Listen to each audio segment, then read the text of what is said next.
lang po ng karaoke sa YouTube. Para po kay God, para po sa atin lahat. Para sana maibigan.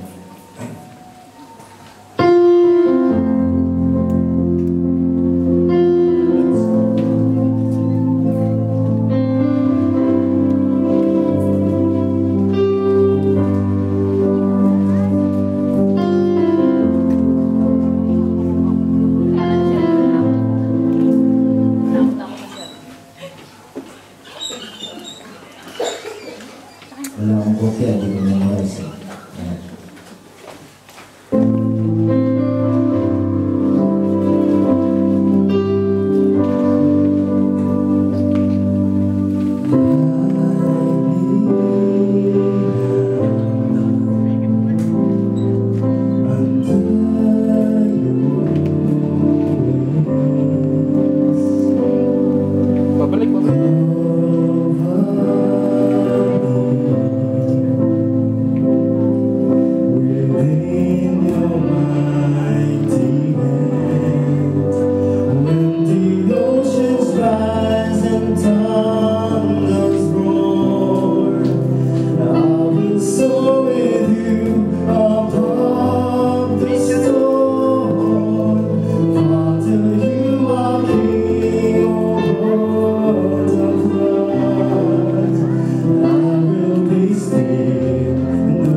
Then, may tumatawag.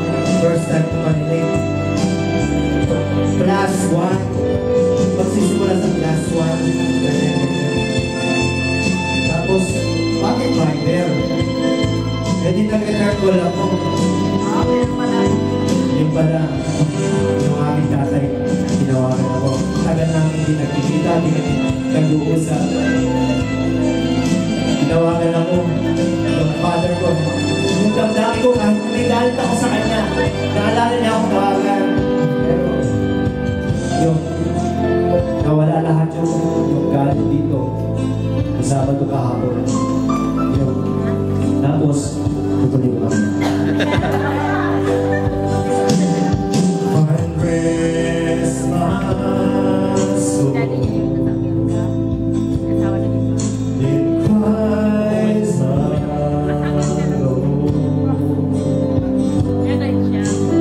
Know His power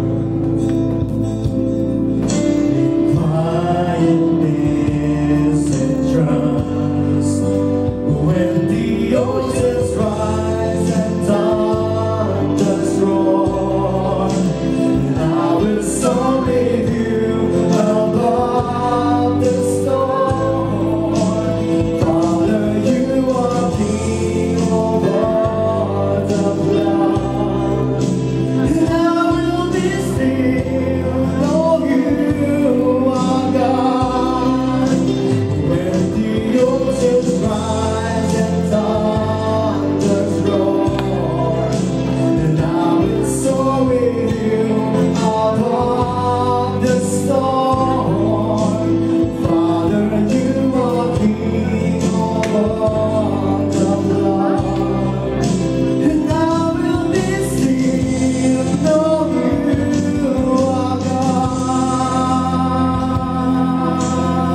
mag-FaceTime kami. FaceTime para magkita.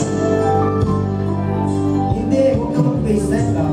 I-download mo yung tango.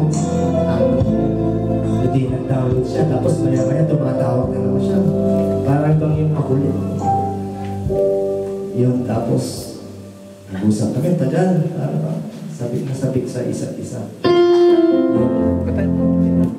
Sabik-sabik sa isa't isa ngayon. Tagal namin nag-usap mula alas 7 hanggang umabot kami ng alas 10 yata, alas 9 pasado yata yan. Yun. Then, hindi kwento-kwentuhan. Kumusta na ganyan, kumusta na yung buhay ko dyan. Alam niya kasi, bali, TNT ako dito sa dapat. Pero hindi ko sinasabi na ganito. Yun. Sige, kain ka muna dyan. Sabi niya, di ba baliktad ang oras, nasa California kasi siya. Kain ka muna, hindi ka pa yata nag-amusan, hindi nag-amusan. Tapos maya, di wala pang 10 minutes, tumatawag na naman. Di sabi, di wala naman, nag-usap kami. Tapos, nag-practice kagabi ng mga praise and worship. Tapos, sabi ni Sis Sultan, nakapag-ready na ba kayo ng kanta niyo? Sabi niya, sabi ko, hindi ko alam, kala ko biro lang yun. Last week na inalaw siya dito. Sabi ko, yun, naghanap-hanap. Practice. Yun, kanina, tumatawag na naman yung father ko. Tumatawag na naman. Then, alam niyo ba yung feeling na yung ama mo, kahit anong mangyari, ama mo pa rin siya. Tulad kay Lord, kahit anong mangyari, anak niya tayo, hindi niya tayo pababayaan, hindi na tayo nakakalimutan. Kaya dapat maging still tayo sa Kanya. Yung maging stay strong kung ano man yung mga problema na kapdadaanan. Alam niyo, yung naghiwalay kami kasi ng father ko, sigawan. After that, nung namatay si Lola, yung Lola, yung nanay na, para bang nasaktan siya sa pagkawala ng mother niya kasi siya ang laging nag-aasikaso sa mga hospital, sa mga niya. Bigla na siyang nawala. Tapos mga few months, tumatawag siya, may kukunin ako sa Batangas, di siya yung Batangas. Nagsigawan kami dun. Ito, ganyan. Yung mga problema. Basta. Malulot na ako, malis na ako. Tapos yun, hindi namin nakita. Ayun nga, nagtumawag siya. Yung, sabi ko, kaninang umaga, naalala ko itong kanta na ito. Yung binigyan ni Lord na itong kanta na sige. Sabi ko, tinawagan ko siya. Sabi ko, kakantahan kita. Habang mag-practice, sinet ko sa computer, tinawag. Kasi yung tango, pwedeng i-download sa computer. Yung tango. Yung kausap ko siya gamit ko computer, kausap ko sa cellphone. Nag-usap kami doon gano'n. Ngayon, kakantahan kita ako. Yung para bang nakita ko sa kanya yung saya nung kahit hindi niya, siyempre, yung bilang ama, hindi niya sasabihin, napakasaya ko. Diba? Makikita mo sa mukha niya kasi video ko. Napakasaya ko sa yung kinantahan mo ko kahit napakalayo mo sa akin. Pinagawa mo siya ng kanta, kahit maliit na bago lang yan, pero yun, masarap. Yun, maya tumatawag siya. Yun lang po. Kaya pangalagaan po natin ang ating ama. Lalo na si Lord. Thank you po.